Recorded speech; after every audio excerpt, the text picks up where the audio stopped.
ሁሱ በቅርቡ ያደረገው ንቅናቄ ብዙ ሰዎች ወደ ኢስላም እንዲመጡ አድርጓል። ከ5000 በላይ ግለሰቦች በወጣቱ ዳኢ ሁሴን አህመድ ሁሱ የማህበራዊ ሚዲያ የሃይማኖት የንጽጽር መድረክ ወደ እስልምና መንገድ መቀላቀላቸው ተገልጿል። አሙል ለፈስ ቅዱስ አሐዱ አምላክ ይሄ የውሸት ዜና መሆን አለበት። እኔ ራሱ ቁርአን ላነብ ምናምን ፈልጊ ይቅርብኝ እናቴ ሰምቼ በቀርስ በዛው ማርያም አዎ በጣም ይስባል። ግን በቃ በጣም ተፈታተነኝ ምናምን ነገር ከዛ በቃ እኔ ራሱ ቁርአን ላነብ ምናምን ፈልጊ ይቅርብኝ እናቴ ሰምቼ በቀርስ በዛው ማርያም አዎ በጣም ይስባል። ግን በቃ በጣም ተፈታተነኝ ምናምን ነገር ከዛ በቃ ጭራሽ ኧረ እናቴ ይቅርብን አያስፈልግም። በጣም መንፈሱ ከባድ ነው የምር። እኔ ራሱ አሁን አንድ ስለ ነብዩ መሐመድ ታሪክ የሚያወራ መጽሐፍ አለና ገዛሁኝና ላነብ ፈልጌ ሳስበው ልተወው በዛው ሰምጬ በቀርስ አሳጅቶ በዛው ሰምጬ በቀርስ እና ይቅርብኝ የምር በጣም ማንበብ እየፈለኩኝ ግን ልተወው እያሰብኩ ነው። በቃ ውስጥ የፈራ ነው። እኔ ግን ማለት ነው ቃል ማለት እስቲ ላይክ እስቲ አሁን ቁርአንን ካየሽ ምናምን ነገር ይሁን በቃ ቁርአን ባይዘው በነገራችን ላይ ቁርአን አለኝ እኔ በዚህ መንገድ ስላለፍኩ ነው እኮ አለኝ ቁርአን አለኝ። እግዚአብሔርን ቆይ ላሳያችሁ። እንደውም እኔ በቃ ባንዴ ነው እንትን ያልኩት ባንዴ ነው እንደሰጠሁት ምናምን ነገር ያልኩት ማለት ነው። አሁን ግን ትቼዋለሁ። እንዴ በጣም ነው ያሰቃየኝ እናቴ። አንቺ ድሮም ቁርአን የሚስበው ሆኖ ነው። በነገራችን ሰላም እንዴት ናችሁ? ማቅላታለ ሴና ከወጣሽ ናት። እኔ ብዙም አላውቃቸውም፣ ግን ጀስት ዝም ብዬ እኔ ጓደኛዬ ተሞክሮ ስለነበረኝ እሷን ልናገር ብዬ ነው የገባሁኝ። ብዙም አላውቃቸውም፣ ኦርቶዶክስ ነኝ። ግን የሆነ ጓደኛ የነበረ በጣም ላይክ ኢንቴሊጀንት የሚባል ልጅ፣ በጣም አንባቢ የነበር ልጅ፣ በቃ አካዳሚክ ትምህርቱን ትቶ ራሱ ውዳሴ ማርያም ምናምን ነበር በቃ እንትን የሚለው እና አውቶፍ ዘብሎ ሰደሊ ደከመና የሆነ እንትን አለ ማለት ነው። ላይክ በቃ ምን ልበልሽ ሃይማኖት ለመቀየር ምናምን አሰበ። ግን ጀስት የልቤ ጓደኛ ስለነበረ በኋላ ግን ቆይቶ ምናምን አክቹዋሊ በኋላ ሙስሊም ከሆነ በኋላ ሙስሊም እስልምናውንም እና ዝም ብሎ ጀስት ሃይማኖት የለሽ ምናምን ሆነ እና ሲነግረኝ አንዳንዴ ሰው ዝም ብሎ ቅድስናውን ውስጡን ቅድስናውን አናውቅም። ከላይ ያለውን አንባቢ ነው እውቀት አለው ምናምን እንላለን እንጂ ውስጥ ላይ የሚያደርገውን ነገር አናውቅም። ቢሆንስ እና ልጁ በኋላ ያለኝ ምንድን ነው ጀስት ሴቶች ተመችኝ ያለ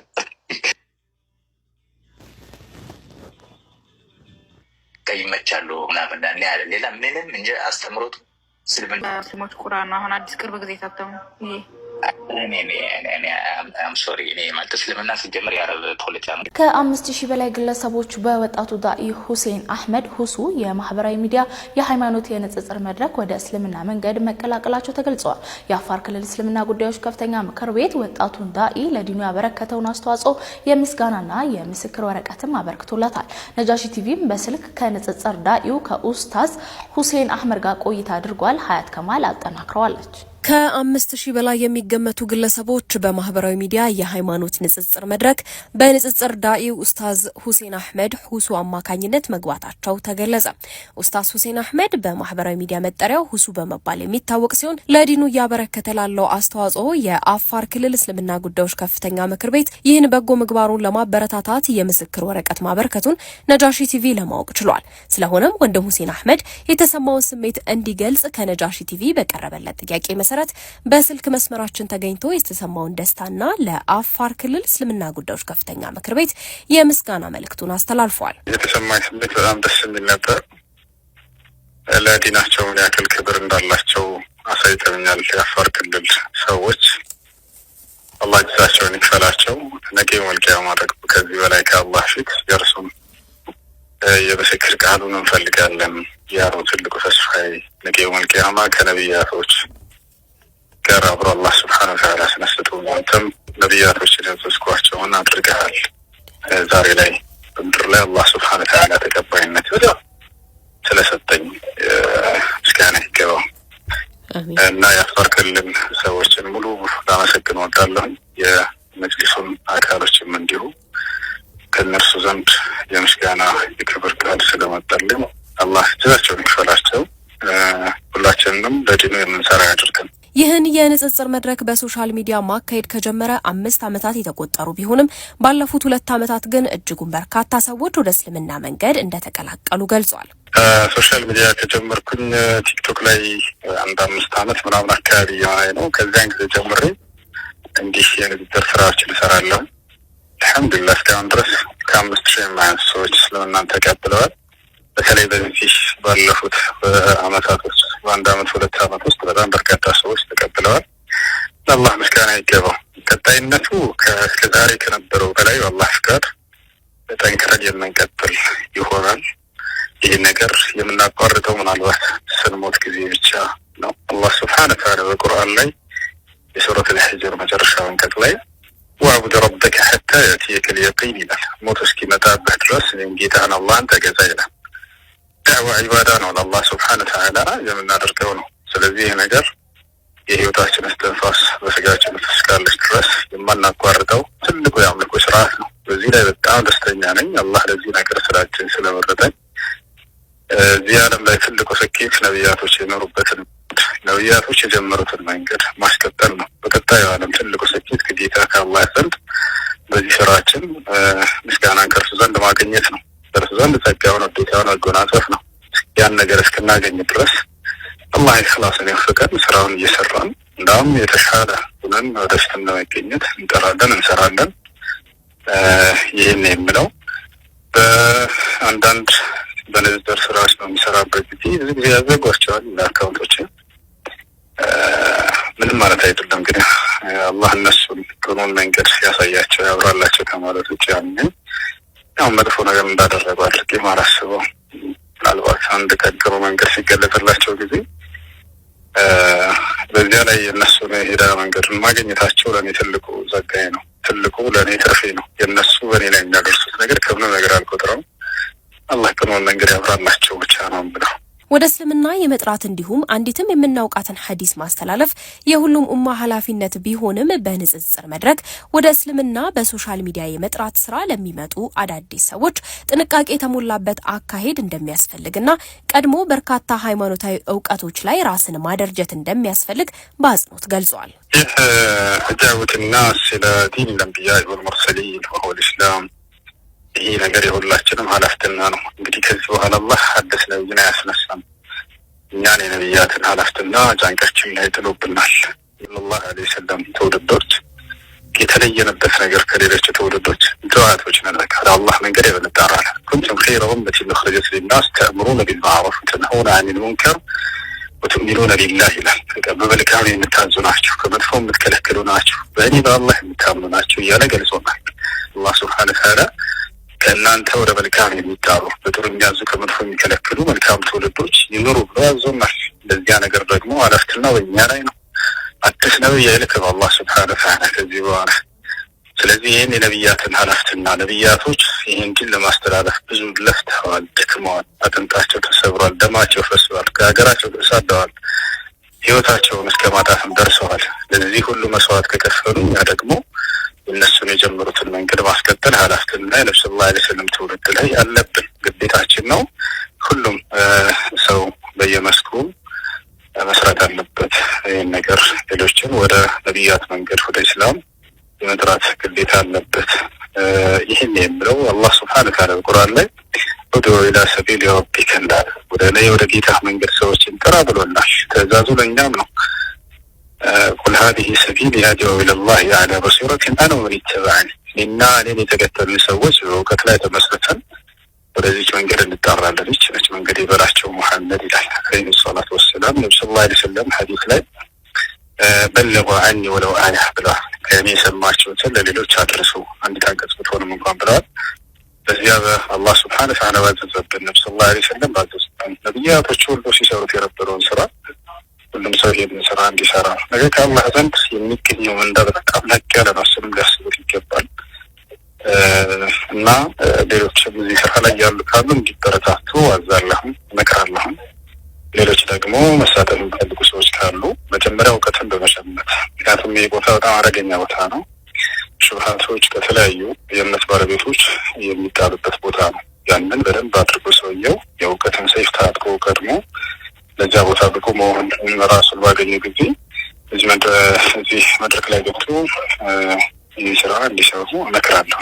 በመጨረሻም ዳኢ ሁሴን አህመድ ባስተላለፈው መልእክት ላይ በአፋር ክልል እስልምና ጉዳዮች ከፍተኛ ምክር ቤት የተጀመረው ይህን በጎ ስራ የሚሰሩ ሰዎችን የማበረታታት ተግባር ተጠናክሮ ቢቀጥል በርካቶች ለዲን ያላቸውን እውቀት የሰፋ ለማድረግ እንዲጥሩና ወደ ንጽጽር መድረክ እየተቀላቀሉ ለሌሎች የሂዳያ ሰበብ ለመሆን እንዲሰሩም ጭምር የማንቂያ ደውል እንደሚሆን በነጃሺ ቲቪ በኩል መልእክቱን አስተላልፏል።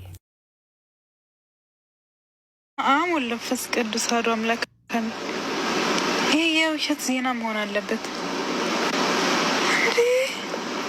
ለእስልምና ጉዳዮች ከፍተኛ ምክር ቤት ወጣቱን ዳኢ ለዲኑ ከ5000 በላይ ግለሰቦች በወጣቱ ዳኢ ሁሴን አህመድ ሁሱ የማህበራዊ ሚዲያ የሃይማኖት የንጽጽር መድረክ ወደ እስልምና መንገድ መቀላቀላቸው ተገልጿል። የአፋር ክልል እስልምና ጉዳዮች ከፍተኛ ምክር ቤት ወጣቱን ዳኢ ለዲኑ ያበረከተውን አስተዋጽኦ የምስጋናና የምስክር ወረቀትም አበርክቶላታል። የምስክር ወረቀት ማበርከቱን ነጃሺ ቲቪ ለማወቅ ችሏል። ስለሆነም ተገኝቶ የተሰማውን ደስታና ለአፋር ክልል እስልምና ጉዳዮች ከፍተኛ ምክር ቤት የምስጋና መልእክቱን አስተላልፏል። ወይ ጉድ መቅዲ ሰማሽ? እኔ ኮን ስልኬና አጋጣሚ ስከፍት ዜናው መጣልኝና ምንድነው ብዬ ዜናውን ሳዳምጥ 5000 ህዝብ በስመ አብ ወልፈስ ቅዱስ አሐዱ አምላክ አሜን። በስመ አብ ወልፈስ ቅዱስ ዲሱ እንዳለ ሰልሞን ማለት ነው። በናዝሬቱ በጌታ በኢየሱስ እኔ አላምንም እንዴ! ቲክቶክ ላይ ይሄ ሁላ ህዝብ ሰልሞ የለም እኮ ህዝቡ ማርያምን እናንተ ህዝቡ አልቋል። በቃ ሰልሞ እሺ ቆያሲ ነው 5000 ህዝብ 5000 ህዝብ ማለት እንግዲህ 5000ም ክርስቲያን ናቸው። 5000 ክርስቲያን የሰለመው በማን ምክንያት? በሁሱ ምክንያት። እኔ አላምንም። ይሄ የውሸት ዜና መሆን አለበት። እውነታቸውን ነው ግን ያምሻል እንዴ? እኔ ምን ያመኛል? ይሄ ዜና እኮ ነው። ዜና ላይ ወጥቶ እኮ ነው እየሰማሁ ያለሁት። እንዴ ይሄን ያለ ወጣሁትም እነሱ ናቸው እኮ በማህበራዊ ገጻቸው ያስተላለፉት። 5000 እውነታቸውን ነው ግን በስመ አብ 5000 በስመ አብ እንዴ! ህዝቡን ጨርሰውታል እኮ። ኧረ መቅዲናት የጎሸው ውሸት የሚባል ነገር የለም። አንዳንድ እየተባለ እኮ ህዝቡ ያልቃል። ትቀልጃለሽ እንዴ? አንዳንድ እየተባለ እኮ ነው እንደዚህ የሚበዛው። አንዳንድ እየተባለ ይሄ ውሸት ነው፣ አይ ይሄ ድራማ ነው ስንል አንዳንድ እየተባለ እኮ ነው የሚጠራቀመው።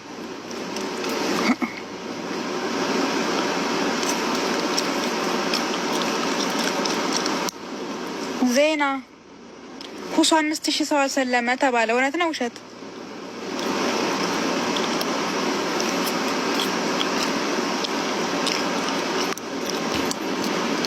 ሆነ እኔ አላምንም።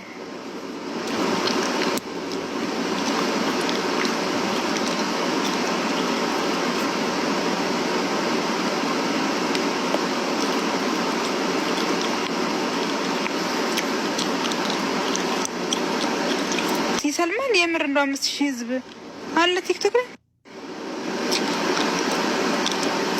በዚህኛው ስልኬ ማለት ነው። ገርሞኝ ላሰማችሁ። ከ5000 በላይ ግለሰቦች በወጣቱ ዳኢ ሁሴን አህመድ ሁሱ የማህበራዊ ሚዲያ የሃይማኖት የንጽጽር መድረክ ወደ እስልምና መንገድ መቀላቀላቸው ተገልጿል። የአፋር ክልል እስልምና ጉዳዮች ከፍተኛ ምክር ቤት ወጣቱን ዳኢ ለዲኑ ያበረከተውን አስተዋጽኦ የምስጋናና የምስክር ወረቀትም አበርክቶላታል። ይህን ሰምቼ እኮ ነው ቲክቶክ ለአለፍ ስል አዳምጬ ሆነ እንጂ። ሰላም እንዴት ነው? ደህና ነኝ አልሐምዱሊላህ። ሰላም ነሽ? አለሁ እግዚአብሔር ይመስገን። አንቺ ግን ቀጠሮ አስይዘሽኝ እንዴት ትጻፊያለሽ? በዛ ወይ በጣም ይቅርታ። አሁን እኮ ህማማት ስለገባ ነው፣ ለዛ ነው ያው ጾም ስለሆነ። አብሽሪ ስቃልሽ ነው። ምንድን ነው ያስነገረሽ? እሱ ዜና ነው ያስነገረሽ? አይ እኔ ገና አሁን ስልኬን ስከፍት ሰማሁኝ። አይ እኔ ቁጥሩ 5000 የሚሆን 1000 100 የሚሆን 500 ግን ሰዎች እየሰለሙ ነው። በዚህ እንስማማ ማለት ቁጥሩ ምንም ያህል ቢሆን 5000 የሚሆን 4000 የሚሆን 100 የሚሆን አንድ ሰው የሚሆን ሰዎች ግን እየሰለሙ እንደሆነ እንስማማለን አይደል?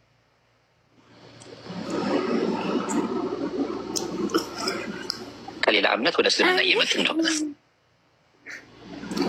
ያኔ ሊኖሩ ይችላሉ፣ የሚሰልሙ ሊኖሩ ይችላሉ። ግን አብዛኞቹ ተመላሽ ናቸው። ያሲኑ አብዛኞቹ ሰለምቴ ነን የሚሉት ተመላሽ ናቸው ማለት ተመላሽ ናቸው። ያው ብዙ ጊዜ እንደምን ያሆና ሚዲያ ላይ እንደዚህ ሰለምን ምናምን ይላሉ፣ በማግስቱ ተመለስን ይላሉ ምናምን ነገር እና ይሄ ሁላ ህዝብ ደግሞ ሄዳ ያልመሰለኝ ምን እንጂ ቲክቶክ ይሄን ያህል ተጽዕኖ አለው እንዴ? ይሄ ሁላ ህዝብ እንትን የማለት ኃይል አለ። አንዳንድ ጊዜ እኮ 5000 ምናምን ልጆች ላይቡን ይከታተሉታል አንዴ ቁጭ ብለው ማለት ነው። እና 5000 ክርስቲያን ነው እንዲ ሙስሊሞች ናቸው። ሙስሊሞች ጨርብ እኔ ቁጥሩን ማን ቆጠረ ምን ያህል ሰለመ ይሄ ቁጥሩን የመረጃ የለኝም። ግን አንድ ሰውም ለምሳሌ ቢሰልም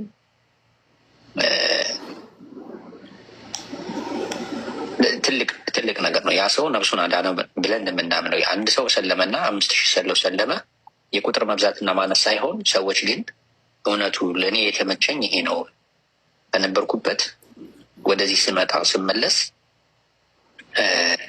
ተመችቶኛል ብሎ ሰው ከመረጠ ያንን በቃ ያነ ሰው ምንም ችግር የለውም። ችግሩ ምን መሰለሽ ካለ ለምሳሌ አንድ ሰው ሰለመ ሲባል ለምሳሌ ከእስልምና በፊት እስልምና ለምሳሌ እስኪ ፕራክቲካል በሆኑ ነገሮች ላይ ለምሳሌ ወለድና አራጣ የሚባል ነገር ታውቂያለሽ አይደል? እስልምና አሁን በወለድ ማበደርም ሆነ መበደርን ይከለክላል። አንቺ አሁን ሀብታም ሆነሽ ለአንድ ሙስሊም ለእኔ ቢጤ ድሃ እኔ ገንዘብ ከአንቺ መበደር ብፈልግ ገንዘብሽን ስታበድሪ አራጣ ወይም ወለድ አትወስጅም፣ በወለድ አታበድርኝም ለእኔ። እኔም ደግሞ ሀብታም ብሆን ለአንቺ 100,000 ብር አበድሬሽ 120,000 ብር አድርገሽ እንድትሰጭኝ ብዬ አንቺ ላይ መስፈርት ማስቀመጥ አይቻልም። በእስልምና አበዳሪም ተበዳሪም ወለድ መውሰድ አይቻልም፣ ክልክል ነው። ሙስሊም ያልሆነ ሰው ግን በወለድ ቢበደርም ሀብታም ስለሆንሽ በወለድ ብታበድሪና ያን ወለዱን ብትቀበይ ምንም ችግር የለውም ብሎ የሚል ሰው ይሄንን ነገር አረ በቃ ይቅርብኝ ይሄ እኮ ኃጢአት ነው ብሎ መተው ጥሩ ነገር አይደለም። ሲጠጣ የነበረ ሰው፣ አምሽቶ ሲገባ የነበረ ሰው፣ ሲሰክር የነበረ ሰው፣ ለነገሮች ግድ የለሽ የነበረው ሰው ከአሁን በኋላ መጠጥ ምን ያደርግልኛል፣ መስከር ምን ያደርግልኛል፣ አምሽቶ መግባት ምን ያደርግልኛል ብሎ ከጭፈራ ቤት ወደ ቤት ሲመለስ የነበረ ሰው አይ ከአሁን በኋላ እነዚህ ነገሮች እኮ ለእኔም ለጤናም ለቤተሰቤም አይጠቅሙኝም፣ ስለዚህ ስላመንኩኝ እምነቱ ስለገባኝ ይህንን ነገር አላደርግም ብሎ ቢከለከል መልካም ነገር አይደለም? መልካም። ለምሳሌ ከጋብቻ በፊት ወሲብ በጓደኛና በትምህርት ቤት በዩኒቨርሲቲ እምነቱ ይከለክላል። እምነቱ እየከለከለ ሰዎች ግን በድርጊቱ ሲሳተፉ እናያለን አይደለን? ያለ ጋብቻ ልጅ ሲወለድ አይተናናቅም? እንግዲህ የግለሰቦች ኃጢአት። የግለሰቦች ኃጢአት። ነገር ግን እምነቱ እየከለከላቸው በዚህ ነገር ግን የሚሳተፉና በግድ የለሽነት ህይወታቸውን በዘላንነት የሚኖሩ አሉ አይደል? እኔ ይሄንን ነገር ለአንድ ሃይማኖት ብቻ እንትን እያልኩት አይደለም። ነገር ግን ከዚህ መከልከልና መተው ትልቅ ነገር ነው። ሴቶች ለምሳሌ በእስልምና እንደሚሸፋፈኑ አንቺም ታውቂያለሽ። መልካም አለባበስ እንደሚቀጥሉ አንቺም ታውቂያለሽ አይደል? እምነቱ ስለሚያዛቸው በክርስትናም ተገላለጦ አይሉ። ነገር ግን ተገላልጦ ስንት ፐርሰንቱን የሚሸፈነው? እስኪ ንገረኝ አንቺ ራስሽ። አንቺ ትሸፈኛለሽ?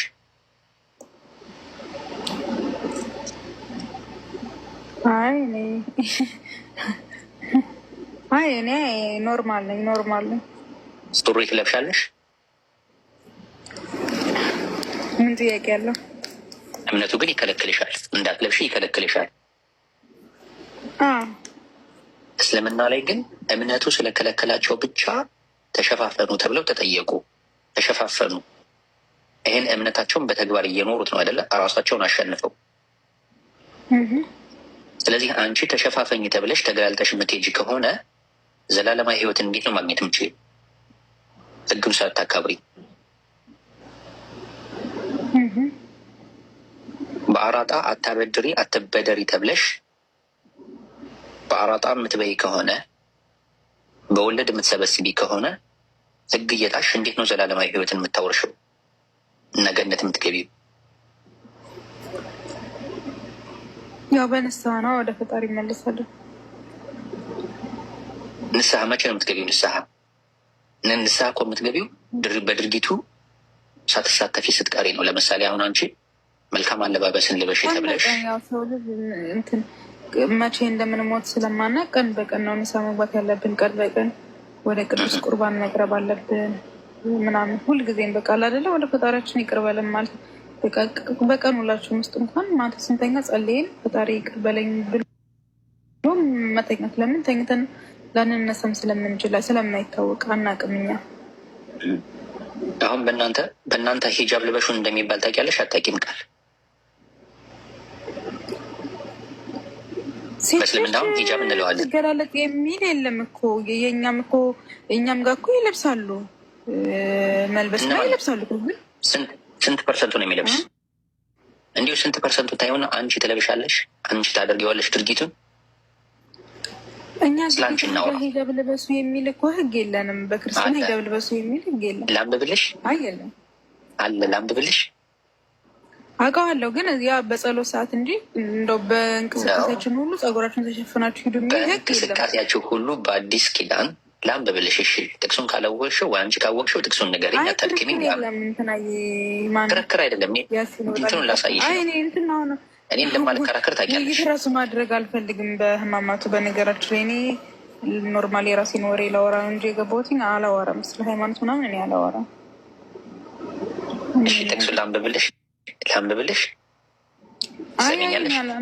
ሀሳብ ከተነሳ ግዴታ መመለስ ያ ጥቅስ መብራራት አለበት። ከታች የሚያዳምጡም ሰው ስላሉ በእነሱም ጥያቄ እንዳይፈጠር መብራራት ስላለበት እንደዛ ስላለባበስ እኔ እንዴትም ተለበስ እንዴትም ሆነ ብቻ በጥቅሉ እኔ ስለ ሃይማኖት አላወራም። ዝም ብዬ ኖርማል ነው ልጫወት፣ ለራሴ ነው ልጫወት። እሺ በቃ እሺ ይቅር በቃ። አቤት ፍኖት